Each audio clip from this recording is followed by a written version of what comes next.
السلام علیکم ورحمۃ اللہ وبرکاتہ۔ پیارے دوستو، ہم آپ حضرات کے لیے لے کر حاضر ہوئے ہیں قاری حنیف ملتانی رحمۃ اللہ علیہ کا بڑا ہی خوبصورت بیان۔ دوستو، بیان کو پورا سننا اور ہمارے چینل حافظ مختار آفیشیل کو سبسکرائب کر لینا۔ چلیے دیر نہ کرتے ہوئے چلتے ہیں بیان کی طرف۔ ارشاد فرمایا مدنی کریم صلی اللہ تعالی علیہ وسلم نے سیاتی علی الناس زمان، اور لوگوں میری امت میں ایک وقت ایسا آئے گا لوگ اتنے برباد ہو جائیں گے، صبح کو آدمی مومن مسلمان ہوگا، شام کو موت آئی تو جنازہ کافر کا اٹھ رہا ہوگا۔ گھروں میں محلوں میں آج موت آتی ہے، کنجری کا گانا منہ میں ہوتا ہے، ادھر دم نکل رہا ہے، ادھر کنجری کا گانا کانوں میں آواز آ رہی ہے، میت کو غسل دیا جا رہا ہے، کنجری کی آواز آ رہی ہے، جنازہ اٹھا کر لے جا رہے ہیں، کنجری کی آواز آ رہی ہے، قبر میں میت اتاری جا رہی ہے، کنجری کی آواز آ رہی ہے، قبر پہ مٹی ڈالی جا رہی ہے، کنجری کی آواز آ رہی ہے۔ السلام علیکم پیارے دوستو، آج ہم آپ سبھی کے لیے حضرت مولانا قاری حنیف ملتانی صاحب کا ایک بہت ہی پیارا بیان لے کر حاضر ہوئے ہیں۔ تو دوستو، گزارش ہے اس بیان کو پورا سنیں۔ آئیے چلتے ہیں اس بیان کی اور۔ وَكَمْ أَهْلَكْنَا قَبْلَهُمْ مِنَ الْقُرُونِ،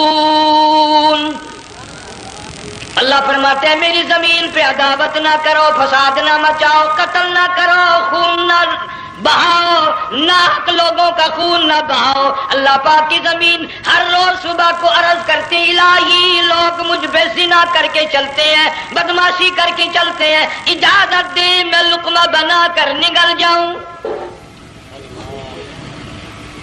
مجھے اپنے اوپر ان کا چلنا پسند نہیں، مجھے اچھا نہیں لگتا، ہر روز آواز لگاتی ہے ظالموں، بدکاروں، بدماشوں، میرے اوپر دندناتے پھرتے ہو، ایک نہ ایک دن میرے اندر آؤ گے، تمہیں پتہ چل جائے گا کہ میں تم کو کتنا دشمن رکھتی تھی۔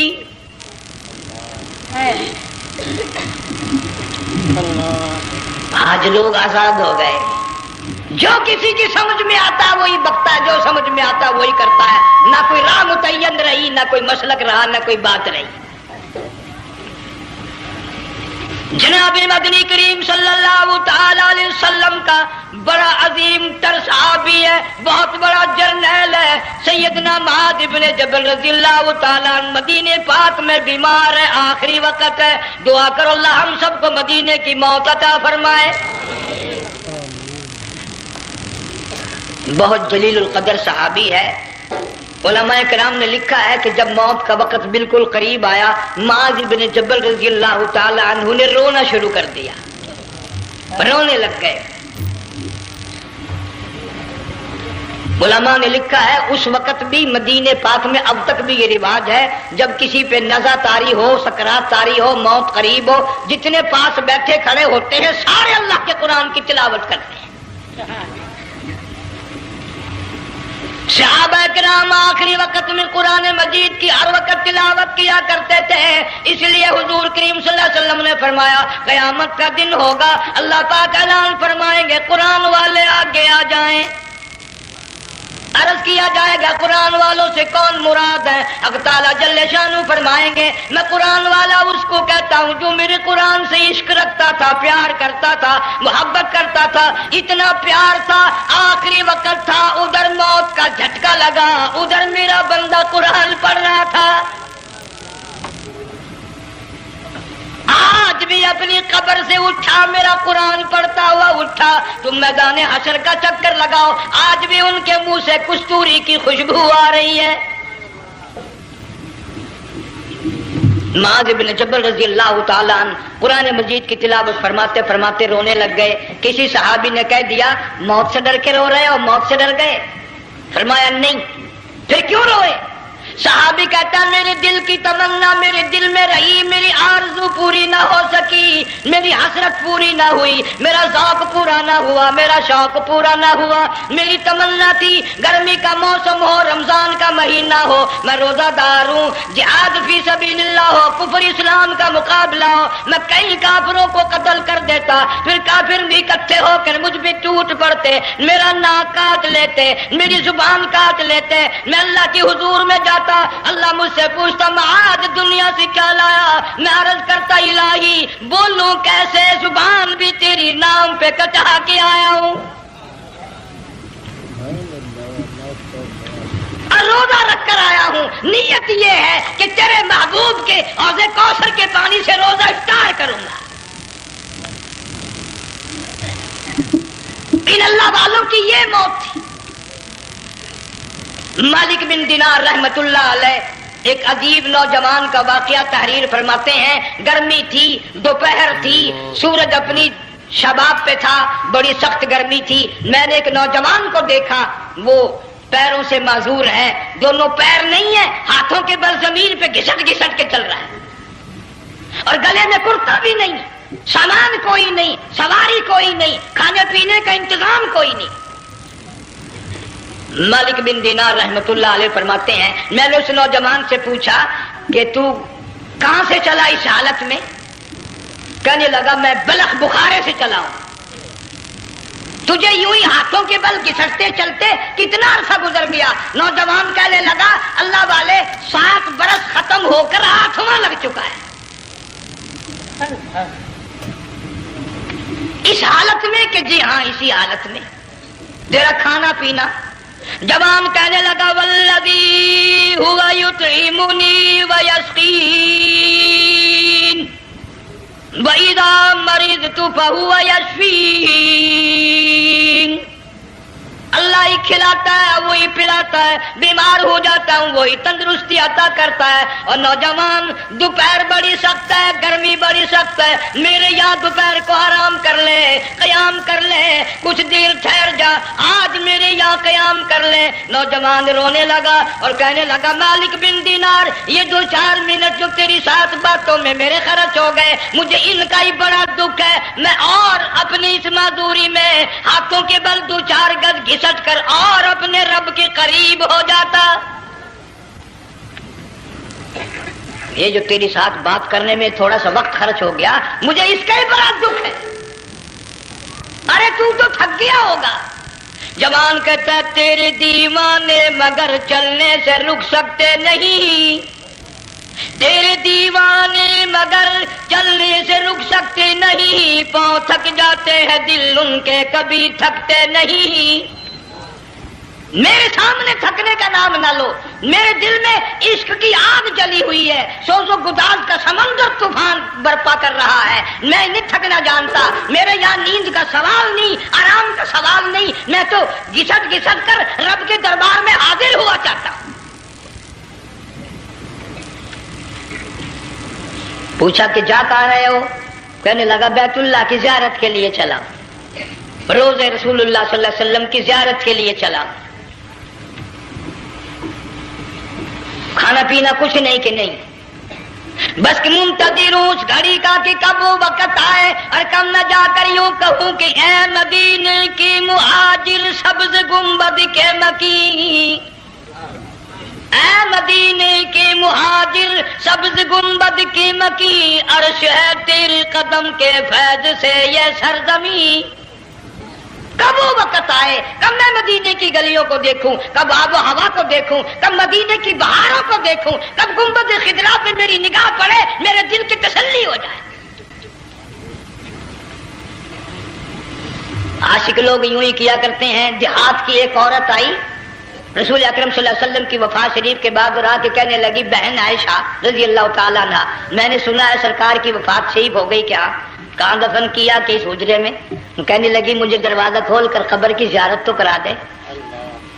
عورت ذات دیہات کی رہنے والی چوکٹ پہ کھڑی ہو کے کہنے لگی آقا جب بھی آتی تھی زبان تیری ہوتی تھی, قرآن خدا کا سنتی تھی, مسائل پوچھتی تھی, زیارت کرتی تھی, اب یہ زندگی اچھی نہیں لگتی, میں تیرے قدموں میں مرنا چاہتی ہوں. علماء نے لکھا ہے ایک چیخ ماری, چوکٹ پہ گر کر جان دے دی. سبحان اللہ. مالک بن دینار رحمت اللہ علیہ فرماتے میں بھی اس سال حج کے لیے گیا, مینا میں نے دیکھا کہ بڑا مجمع لگا ہوا ہے ایک جگہ, تو میں بھی گیا کہ یہ لوگ کیوں اکٹھے ہیں. میں نے لوگوں میں سے جھانک کر دیکھا تو وہی نوجوان بیٹھا ہے جس کو میں نے دوپہر کے وقت دیکھا تھا.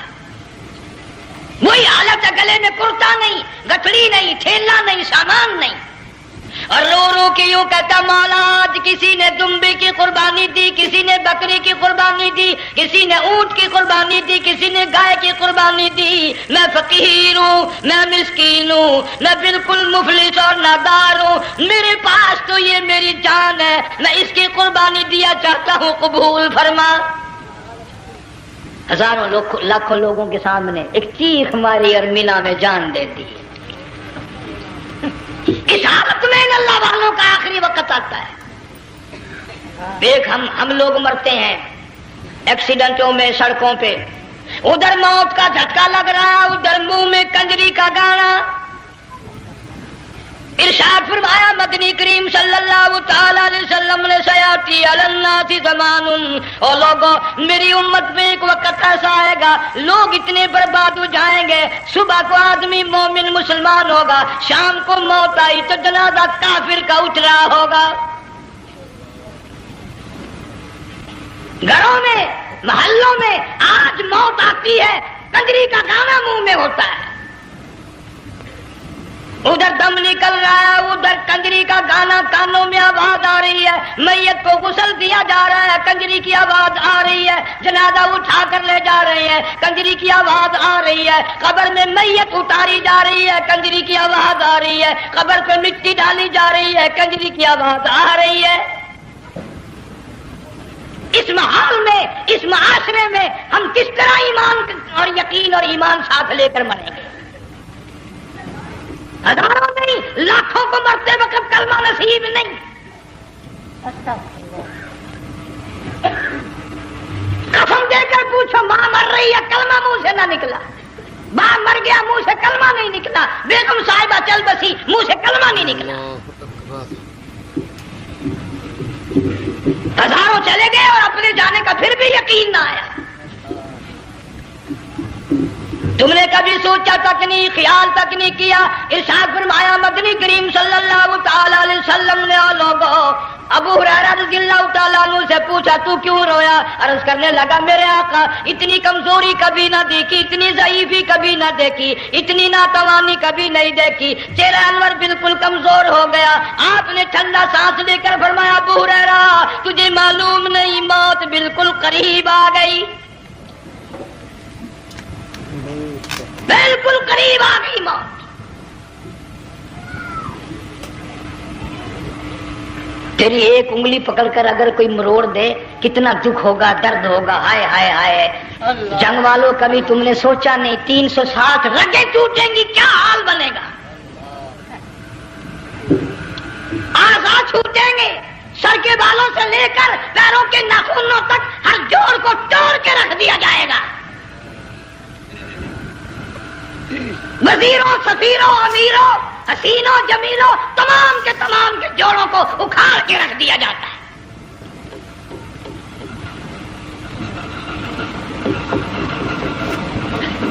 پروگرام تک نہیں مرد عورتوں کا کہ یہ دنیا کسی کی نہ بنی، قبر میں آخر جانا ہی جانا ہے.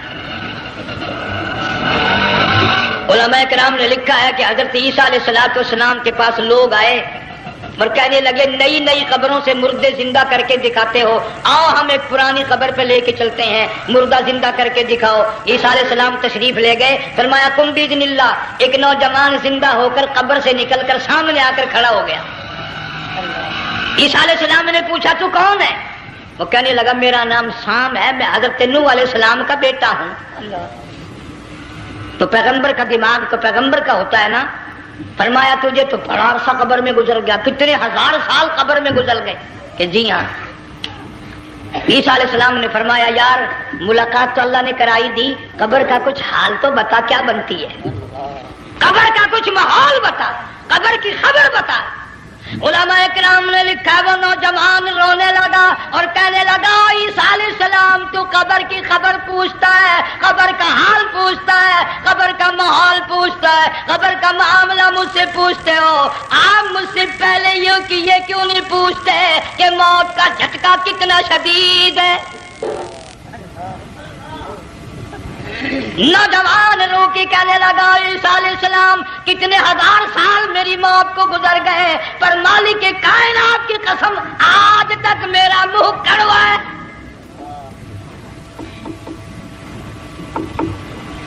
اس لیے جنگ والوں لمبی چوڑی بات کہنے کا وقت نہیں، حالات نہیں. میں تو تمہیں اتنا سا پیغام دینے آیا. کھانے پینے کا زمانہ ہے، میں جانتا ہوں تم کیلے کھاتے ہو، تمہیں کیلے کا ذائقہ معلوم ہے، امرود کا ذائقہ تم کو معلوم ہے، انار کا ذائقہ تمہیں معلوم ہے، انگور کا ذائقہ معلوم ہے، انناس کا ذائقہ معلوم ہے، آم کا ذائقہ معلوم ہے، ہزاروں پھلوں کے ذائقے تمہیں معلوم ہے، ہزاروں مٹھائیوں کے ذائقے تمہیں معلوم ہے، ہزاروں بیکری کی چیزوں کے ذائقے تمہیں معلوم ہے، ہزاروں شربتوں کے ذائقے معلوم ہے. پر تم نے جنگ والوں کبھی بھی قبرستان میں جا کر قبر والوں سے یہ نہیں پوچھا او قبر والوں ذرا بتاؤ تو صحیح موت کا ذائقہ کیسا ہے.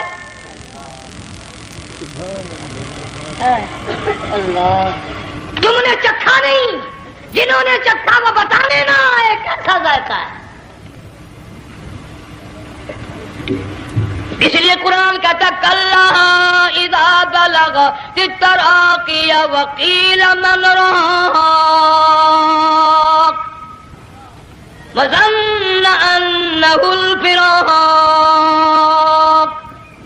والتفت الساق بالساق الى ربك يومئذ المساق. بادشاہ ہو، امیر ہو، وزیر ہو، فقیر ہو، غریب ہو، رگیں ٹوٹیں گی، موت آئے گی اور جس کی آئی تمہیں معلوم نہیں کس طرح آئی، کس حال میں آئی. جن کے دلوں میں ان باتوں کا خیال آیا خدا کی قسم صحابہ کرام میں سے اتنے رویا کرتے تھے آنکھیں ختم ہو گئی. جناب فاروق اعظم رضی اللہ تعالیٰ عنہ کو کسی نے دیکھا رو رہے ہیں، بے تحاشا رو رہے ہیں. پوچھ لیا بڑا بہادر پہلوان فاروق تجھے کیا ہوا، اتنا کیوں رویا؟ فرمانے لگے تمہیں معلوم نہیں قبر کا اندھیرا یاد آ گیا.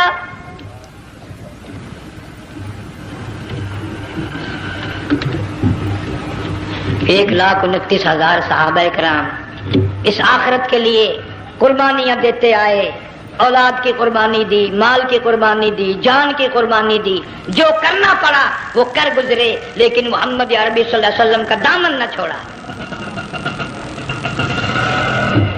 اسی لیے ہر سال اللہ پاک جل شانہ نے اس امت کو یہ موقع دیا کہ سنت خلیل پہ عمل کرتے کرتے قربانیوں کی یاد تازہ ہو جائے، قربانیوں کی یاد تازہ ہو جائے. قرآن کریم میں جا بجا ابراہیم علیہ السلام کا اللہ پاک نے ذکر خیر فرمایا. یوں فرمایا ہم نے ان کے بڑے امتحان کیے، بڑی آزمائش کی، وہ ساروں میں کامیاب ہوئے. تم ہر وقت اللہ سے یہ دعا کیا کرو اللہ ہمیں امتحان میں نہ ڈالے، آزمائش میں نہ ڈالے. ہم امتحان کے قابل نہیں. یہ ہمارے جو امتحان ہوتے ہیں ان میں نقل ماری جاتی ہے تو اللہ امتحان لے گا تو نقل کیسے ماریں گے، کیسے کام چلے گا. جناب ابراہیم علیہ السلام کو اللہ پاک نے ہزاروں امتحان میں مبتلا کیا، ہزاروں آزمائشیں کی، فَأَتَمَّهُنْ سب میں کامیاب گیا، سب میں پاس نکلا. ایک آزمائش ایسی بھی آئی اللہ کی توحید کی وجہ سے، شرک کو مٹانے کی وجہ سے ابراہیم علیہ السلام کا سارا مصر فلسطین دشمن بن گیا. حضرت سارہ کو ساتھ لے کر چل دیے، ایک بیوی ساتھ ہے اکیلا دم میں. یہاں تو لوگ محلوں میں شہروں میں کہتے ہیں جی میں اکیلا ہی ہوں، میں کیا کروں. اگر خلیل کہتا کہ میں اکیلا ہوں تو آج قرآن میں اس کا ذکر خیر کیسے ہوتا. پرواہ نہ کی، وہ کہتا میرے لیے میرا اللہ کافی ہے. کون کہتا ہے میں اکیلا ہوں، میری ساتھ تو اللہ ہے. مصر سے گزرنے لگے، بادشاہ کے ملازموں نے بادشاہ کو جا کے بتایا بڑی خوبصورت عورت گزر رہی ہے تیرے حلقے سے، بہت بڑی خوبصورت عورت ہے. کہ ملازم پکڑ کے لے کے چلے تو عورت ذات حضرت سارہ رونے لگ گئی. خلیل میرا کیا بنے گا؟ پیغمبر کو اللہ کی ذات پر بڑا یقین ہوتا، فرمایا پرواہ نہ کر، میری آبرو میرے مولا کی آبرو ہے، چاہے جہاں چلی جا میری عزت کی حفاظت میرا اللہ کرے گا. فرمایا فاللہ خیر حافظا وہو ارحم الراحمین. پرواہ نہ کر، میں اس کا پیغمبر ہوں، نبی ہوں، چیخا میں جلاؤ اس کے لیے، سارے دکھ اٹھاتا ہوں اس کے لیے، میری عزت کی حفاظت وہی کرے گا. محل میں جا کر حضرت سارہ کو بند کر دیا. بادشاہ نے بلوایا ہے عزت لوٹنے کے لیے، بادشاہ نے پکڑوا کر منگوایا ہے آبرو برباد کرنے کے لیے. بادشاہ کا ارادہ ہے سارا کی عزت کو برباد کرنے کا، اور اللہ کا پروگرام ہے سارا ادھر آ، اس محل میں ایک معصوم بچی ہے جس کا نام ہاجرہ ہے، میں اس کو اتنا پسند کرتا ہوں، اللہ فرماتے ہیں اس کے پیٹ سے اسماعیل ذبیح اللہ کو پیدا کرنا چاہتا ہوں، اس کی نسل سے حبیب اللہ کو لانا چاہتا ہوں. آج تک کسی کی انگلی اس کی طرف نہیں اٹھی. سارا محل میں آؤ، اس کو آ کر ساتھ لے جاؤ تاکہ میرے ذبیح اللہ کی پیدائش کا معاملہ بن جائے. بادشاہ کا ارادہ ہے آبرو برباد کرنے کا، اللہ کا ارادہ ہاجرہ کی آبرو بچانے کا. فرمایا وَيَمْكُرُونَ وَيَمْكُرُ اللَّهُ وَاللَّهُ خَيْرُ الْمَاكِرِينَ. اس نے بھی تدبیر بنائی، میں خدا نے بھی تدبیر بنائی. بادشاہ آیا حضرت سارہ کے قریب برائی کا ارادہ کر کے. مفسرین نے لکھا ہے حضرت سارہ نے فرمایا مجھے 2 رکعت نماز پڑھنے دے. یہاں سے پتہ چلا کوئی پاک دامن عورت، کوئی نیک بیٹی اگر گنڈوں میں بدماشوں میں پھنس جائے، عزت بچانے کا طریقہ یہ ہے وضو کر کے اللہ کے سامنے نیت توبان، تیری عزت کے لیے وہ فرشتے بھیجے گا.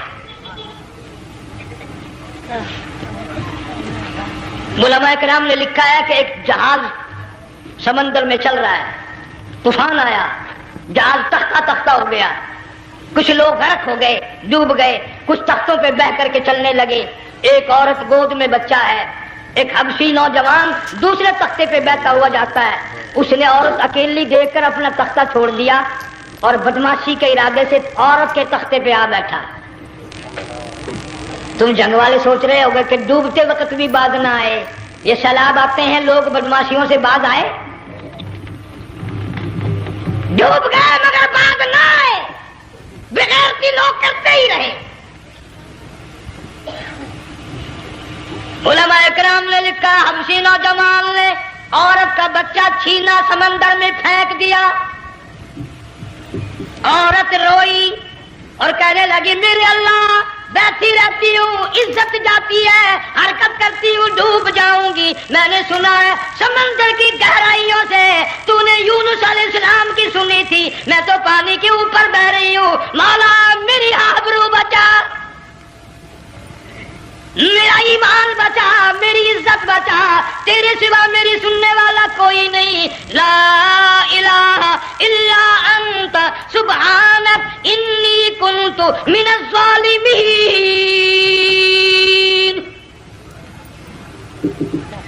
علماء نے لکھا ہے کہ ایک گردن سی نمودار ہوئی پانی میں سے اور حبشی نوجوان کو ایک ہی لقمہ بنا کر لے گئی.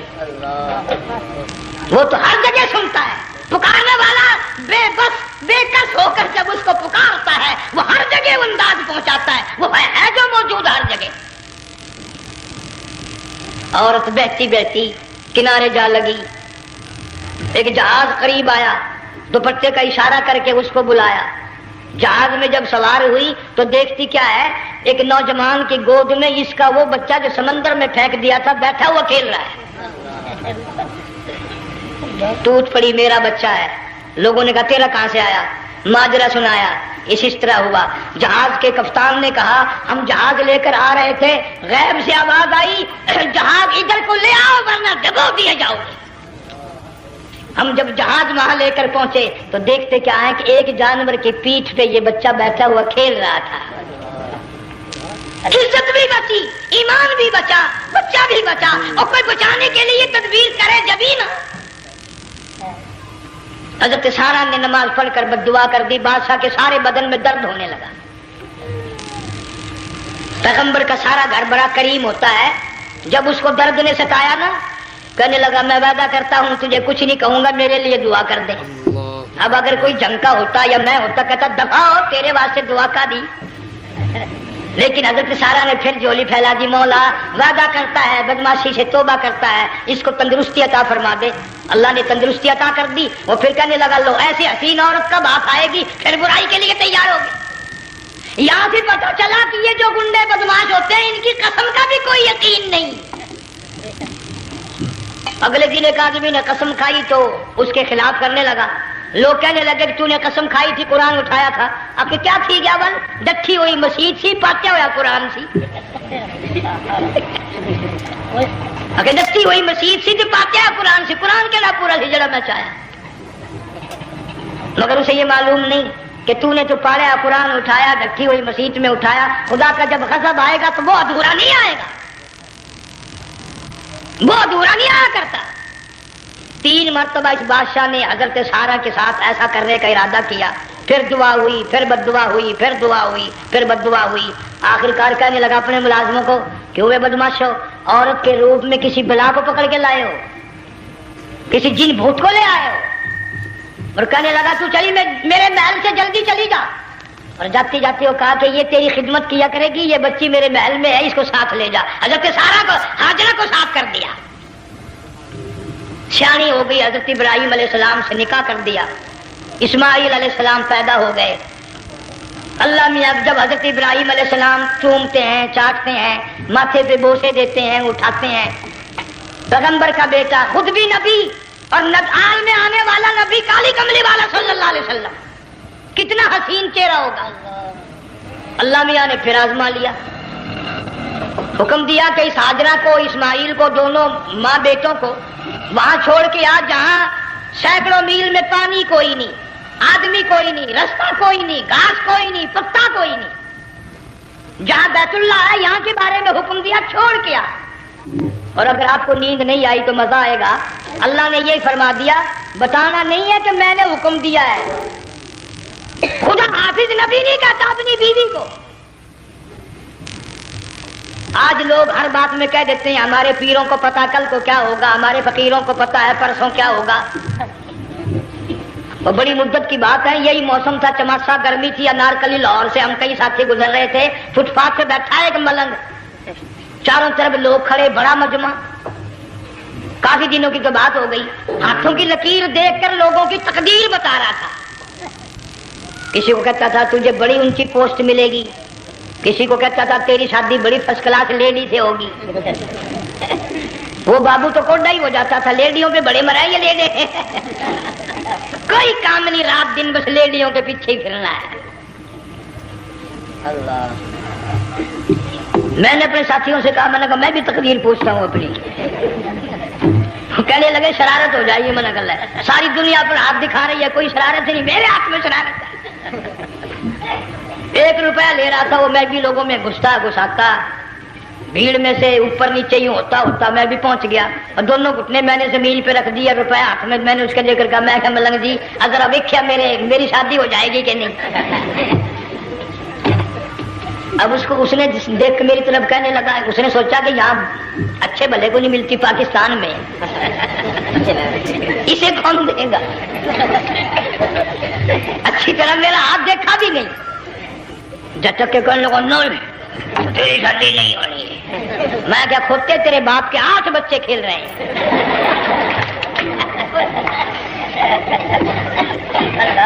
یوں ہی عقیدے بگڑ جاتے ہیں لوگ، ہمارے پیر کو پتا، فقیر کو پتا، کسی کو پتا نہیں ہے، کوئی نہیں جانتا۔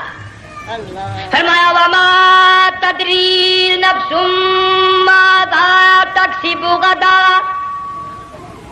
کوئی نہیں جانتا کل کیا ہو جائے گا۔ وما تدری نفس بأی ارض تموت، کوئی نہیں جانتا زمین کے کس ٹکڑے پہ موت آئے گی۔ ان اللہ علیم خبیر، ایک اللہ کی ذات جانتی ہے۔ حضرت ہاجرہ اسماعیل علیہ السلام کو چھوڑ کر چل دیے، نہ خدا حافظ کہا، نہ کوئی تسلی دی، تھوڑی سی کھجوریں، تھوڑا سا پانی، ختم ہو گیا۔ ابراہیم علیہ السلام جب دور نکل گئے تو حضرت حاجرہ نے دیکھا یہ تو چلے گئے.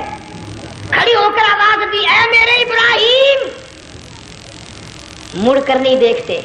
جنگ والوں اللہ کا پیغمبر اللہ کی اجازت کے بغیر اپنی بیوی کی طرف نہیں دیکھتا, گھر والی کی طرف نظر اٹھا کر نہیں دیکھتا. ایک تم ہو چٹی داڑھی بڑھےپا کالے برقعے والی نظر آ جائے نا, آگے بھاگ کر بڑے نہیں آتے ہیں. کہاں جانا چاہتی ہیں آپ؟ تیری ماں لگتی ہے آپ چلی جائے تو یہ کیا ہوا؟ یہ کالے برقعے پہ مرتے مرتے مرتے مرتے مری گئے. ایسا عجیب تماشا. وہ لاہور پلیٹ فارم پر پھر رہی تھی نا ایک لیڈی برقع اوڑے, آ گیا ایک لیڈا کہنے لگا سیب والا پلاؤ. نگر لے آئے, نکما ہوا کام بن گیا. اس سے وہ نپ لے آیا. تھوڑی دیر کے بعد کہنے لگا میرے خیال میں پھینٹا بھی ہو جائے. نگر لے آئے, نگر سبحان اللہ پکا کام ہو گیا. اس سے منت بھی پی لی, پھینٹا بھی نکال گئی. تھوڑی سی دیر کے بعد کہنے لگا سیب لے آؤ. وہ لے ہی آیا سیب. کیا آپ کے لیے میں سیب لایا ہوں آپ کھائیں؟ کہنے لگی نہیں آپ کھائیں. اس نے سوچا ہو میری بھی محبت ہو گئی ہے, سیب کھانے کے لیے مجھے بھی کہہ رہی ہے. جب اس نے اصرار کیا نا کہ میں تو تیرے لیے لایا ہوں کھا تو صحیح. کہنے لگی کیسے کھاؤں, میرے منہ میں دانت ہی نہیں ہے. اب پتا چلا اسے کہ صبح سے میں تو پرانے پپے کے پیچھے چل رہا تھا.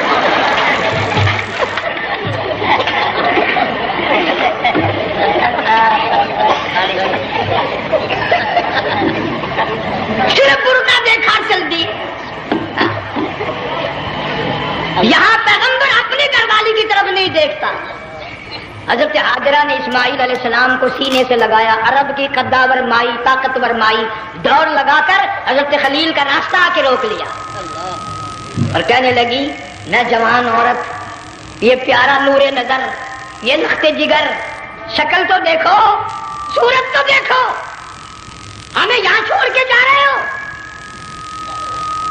اللہ کا پیغمبر بولتا نہیں. پتہ چلا پیغمبر اللہ کی اجازت کے بغیر سانس نہیں لیتا, آنکھ کا اشارہ نہیں کرتا. حضرت حاجرہ رونے لگ گئی, میرے خلیل, میرے ابراہیم, میرا قصور بتاؤ, میرا جرم بتاؤ, میری خطا بتاؤ, میرا گناہ بتاؤ. معافی چاہوں گی, معذرت کروں گی. اس بچے کا کیا گناہ ہے اس میدان میں چھوڑ کے چلے ہو؟ بولتے نہیں ہیں. اللہ کی طرف سے بولنے کی اجازت نہیں ہے. حضرت حاجرہ نے خود ہی قیاس لگایا, سوچتی ہیں پیغمبر تو کسی پہ ظلم نہیں کرتا. وہ کہنے لگی خلیل کہیں اس رب کا حکم تو نہیں, کہیں اس اللہ کا یوں حکم تو نہیں. جنگ کے لوگوں اگر خلیل ہاں کہہ دیتا تو کیا حرج تھا, ہاں نہیں کہتا, اجازت نہیں, تاکہ حاجرہ کے یقین ایمان کا امتحان مکمل ہو. مفسرین نے لکھا ہے کہ حضرت ابراہیم علیہ السلام نے سر کا یوں اشارہ کیا, بس ذرا سا ہاں. پھر عورت کا ایمان دیکھ, یقین دیکھ, یہی نہ بیٹھی, دوڑ کے وہاں گئی ہے جہاں پہلے بٹھا کر آئے تھے اور کہنے لگی ابراہیم جاؤ, میں جانوں میرا رب جانے, پرواہ نہیں. راتیں آتی ہیں چلی جاتی ہیں, دن آتے ہیں گزر جاتے ہیں. تھوڑی سی کھجور تھی وہ ختم ہو گئی, پانی ختم ہو گیا, بھوک اور پیاس نے بے چین کر دیا. اسماعیل علیہ السلام کی اتنی لمبی زبان باہر نکلا. اللہ, دو پتھر کھڑے کر کے اوپر ایک پتھر رکھ کر چھاؤں بنائی, اس کے نیچے لٹا دیا اور پھر چکر لگایا. کبھی صفا پہاڑی پہ چڑھتی ہے, کبھی مروہ پہاڑی پہ چڑھتی ہے, کبھی اترتی ہے اور ڈھلوان میں سے بھاگ کر چلتی ہے. جب اپنا بچہ نظر نہیں آتا سارے کہہ دو اللہ بڑا بے نیاز ہے, اللہ بڑا, زور سے کہو اللہ بڑا. کسی کے 500 سال کے سجدے رد, کسی کی ہزاروں سخاوت صدقات رد, کسی کی چال منظور, کسی کی رفتار منظور, کسی کی توڑ منظور. اور یوں فرمایا حاجرہ میری رحمت کی تلاش میں آج جو تو نے دوڑ لگائی ہے, یہ تیری چال ڈال رفتار توڑ ہمیں اتنی پسند آ گئی, اتنی پسند آ گئی کہ آج کے بعد خلیل اللہ کیوں نہ ہو, ذبیح اللہ کیوں نہ ہو, کلیم اللہ کیوں نہ ہو, روح اللہ کیوں نہ ہو, حبیب اللہ کیوں نہ ہو, صحابہ کرام کیوں نہ ہو, قطب ابدال غوث کیوں نہ ہو, میری حاجرہ مجھے اپنی کبریائی کی قسم جب تک وہ تیری چال چل کے نہ دکھائے گی حاجی کا لانے کا حقدار نہیں ہو سکتا. تیری رفتار اسے چلنی پڑے گی. فرمایا ان الصفا والمروۃ من شعائر اللہ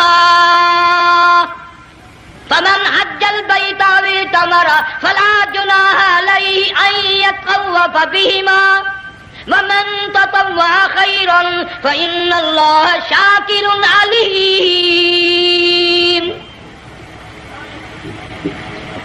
ساتویں چکر میں آواز سی آئی. اب رو پڑی حضرت حاجرہ, کہنے لگی میرا بچہ اگر چل بسا میں پھر کیا کروں گی. سن لی میں نے آواز. آپ کی کیا دیکھتی ہے, اسماعیل علیہ السلام کی نرم و نازک ایڑیاں جس زمین پہ رگڑی گئی تھی وہاں سے چشمہ جاری کر دیا. حضرت حاجرہ نے پی لیا, بھوک بھی ختم ہو گئی, پیاس بھی ختم ہو گئی, بچے کو بھی پلایا. اللہ تعالیٰ نے خانہ کعبہ کی بنیاد ڈال دی. ایسے گھر کی بنیاد ڈالی. حضور صلی اللہ علیہ وسلم فرماتے ہیں 500 سال کی عبادت ایک طرف اور بیت اللہ پہ ایک نگاہ یوں ڈالنا ایک طرف. 500 سال کی عبادت کا وہ ثواب نہیں جو ایک نظر خانہ کعبہ پہ ڈالنے کا ثواب ہے. اور اللہ پاک یوں فرماتے ہیں کہ جو آنے والا حجر اسود کو بوسہ دیتا ہے, اللہ پاک یوں فرماتے ہیں میں سمجھتا ہوں میرا سجا ہاتھ پکڑ کر میرے بندے نے چوم لیا. جو غلاف کعبہ کو پکڑ کر مانگتا ہے, اللہ فرماتے ہیں میں یہ سمجھتا ہوں میرا دامن پکڑ کے مانگ لیا. جو مقام ملتزم پہ لپٹ کے مانگتا ہے, اللہ فرماتے ہیں میں سمجھتا ہوں میری چوکھٹ پہ پڑھ کے مانگ لیا. اور فرمایا لوگوں یہ جو آنے والے آئے ہیں یہ رشتہ داروں کے مہمان نہیں, عزیزوں کے مہمان نہیں, دوستوں کے مہمان نہیں, میں خدا میزبان ہوں, یہ میرے مہمان ہیں. آج ان کی دعاؤں پہ آمین کہو. فرشتوں کو حکم ہوتا ہے ان سے مصافحہ کرو. مگر اللہ تعالیٰ سب کو توفیق دے کہ حج مکمل کر کے آئیں اور سب کا حج قبول فرمائے. میرے علاقے میں کئی سالوں کی بات ہے پرانی, جب کوئی حاجی تھا, ایک آدمی حج کر کے آیا. میں دوپہر کو اس کو ملنے گیا تو زور کی نماز کا وقت آیا, میں اٹھ کے چلا گیا نماز پڑھنے. پھر عصر کی نماز کا وقت آیا, میں اٹھا اور نماز پڑھ کے آ گیا. میں نے اس حاجی کے لڑکے سے پوچھا, میں نے کہا حاجی صاحب نے نماز یہیں پڑھی؟ تو کہنے لگا جی ابھی شروع نہیں کی, سفر کے تھکے ہوئے ہیں نا, 2-4 دن کے بعد شروع کریں گے. شکر ہے پہلے لوگ جھوٹ نہیں بولنا کرتے تھے. ہاں آج کل کا ہوتا ہے نا تو وہ کہہ دیتا ہے جی یہ تو کئی وقت کی کچھی پڑھ کر بیٹھے ہیں. تو پھر مولوی تھا نا, میں بیٹھ گیا حاجی کے پاس. باتوں میں اس کو لے آیا, یہی میں نے کہا حاجی صاحب نماز نہیں پڑھی. کہنے لگا آپ ہی لوگوں سے سنا ہے کہ بیت اللہ میں جو ایک نماز پڑھے 1,00,000 کا ثواب ملتا ہے, مسجد نبی میں جو ایک نماز پڑھے 50,000 کا ثواب ملتا ہے. 4 مہینے پڑھ کے آیا, وہ حساب لگا لو.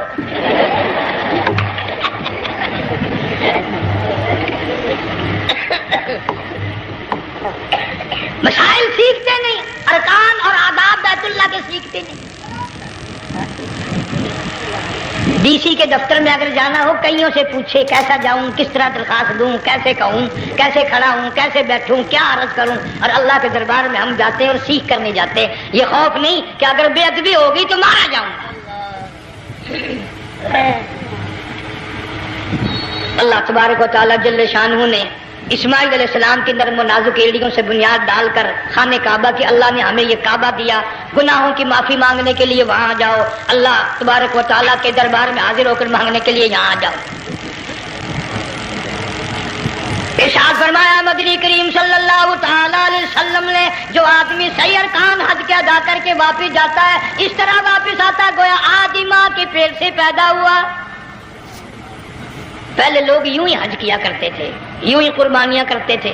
اب تو ہر چیز کی لوگ آسانی تلاش کرتے ہیں. پچھلے بقرعید کے موقع پر ہمارے مسجد میں ایک آدمی مجھے کہنے لگا اگر کوئی غریب آدمی مرغی کی قربانی دے دے تو لگ جائے گی. میں نے کہا تو مکھی مار دے انشاءاللہ وہی لگ جائے گی. سارے کام ٹیڑھی ہو گئے, نیچے نیچے نیچے نیچے کو چلے آ رہے. آج کل وہ ٹیڑھی بکرے بکری آئے ہوئے ہیں نا, کہیں تو قربانی کے لیے یا کندھے کو اٹھا کر لاوے. اب بتاؤ یہ گوشت بنتے گا یا کھاوے گا یا فریج میں رکھے گا, کیا کرے گا؟ بالکل کام بگڑ گیا. حضور صلی اللہ علیہ وسلم نے فرمایا قربانی کا جانور اچھا تلاش کر کے لاؤ، اس کے بدن پہ جتنے بال ہوتے ہیں اتنی نیکیاں لکھی جاتی ہیں۔ اور میرا موضوع نہیں، حضور صلی اللہ علیہ وسلم نے فرمایا کہ میں نے اللہ سے دعا کی تھی میری امت کا کیا بنے گا، پل صراط پہ سے گزرتے وقت اللہ تعالیٰ نے میری دعا کو قبول فرما کر یوں فرما دیا کہ تیری امت جو قربانی میں جانور ذبح کرے گی، میں خدا پل صراط کے کنارے پر زندہ کر کے ان سب جانوروں کو سواریاں بنا کر پیش کر دوں گا۔ اس لیے بقرہ عید بالکل قریب آ گئی، ہر دین ایمان اسلام کے لیے قربانی کے لیے تیار رہو۔ زیادہ سے زیادہ مجھے آج کل فکر لگا ہوا ہے کہ اپنے گھروں کو میں نماز کا اہتمام کرو۔ آج حال یہ بنا ہوا ہے کہ اگر گھر والی کی گود میں موت آئی تو گھر والی بے نماز، دھی کی گود میں موت آئی دھی بے نماز، بہن کی جھولی میں موت آئی بہن بے نماز، بیٹے کی گود میں موت آئی بیٹا بے نماز، بھائی کی گود میں موت آئی بھائی بے نماز، ڈاکٹر کے ہاتھ میں موت آئی ڈاکٹر بے نماز، کمپیوٹر کے ہاتھ میں موت آئی کمپیوٹر بے نماز، نرس کے ہاتھ میں موت آئی نرس بے نماز، تیرا کفن خرید کے لانے والا بے نماز، تیرے غسل کا پانی گرم کرنے والا بے نماز، تیری قبر کھودنے والے بے نماز، تیرا جنازہ اٹھانے والے بے نماز، تیری قبر پہ مٹی ڈالنے والے بے نماز۔ اگر تو نمازی بھی ہے یہ اتنے چاروں طرف کے بے نماز تجھے جنت میں کب جانے دیں گے؟